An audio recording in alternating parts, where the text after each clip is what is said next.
وجع الفراق وثلمة الغياب. هذه المرثية في الشيخ الفاضل أبي حاتم عبد الله بن حسن الأشموري رحمه الله تعالى، كلمات أبي البراء الضبيبي، أداء أبي الليث أحمد الحبيشي.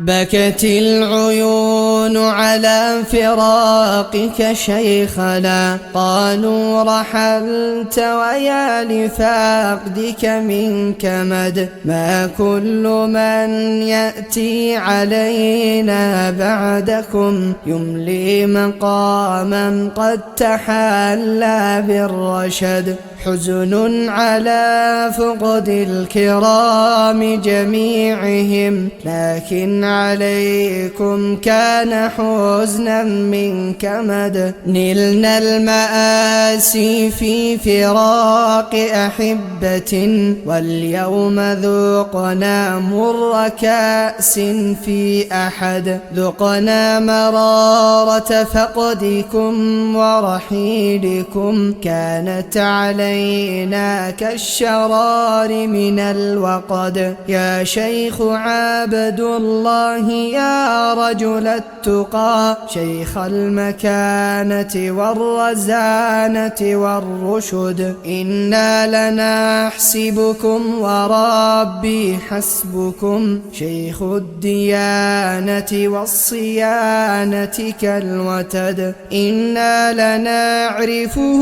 بحسن فعاله، رجل التواضع والمواقف والصدد. إن الفراق لمثله هو ثلمة تكوي الفؤاد وكل نفس والجسد. لكن حكم الموت أمر وارد، قد مات من ملك الأراضي والعتد. والموت كأس والنفوس تذوقه، والكل يرحل والمفارق في كمد. مات النبي وآله مات الأولى، والكل فان لا ولن يبقى أحد. يا حسرة في بعده ورحيله، لكننا في فقده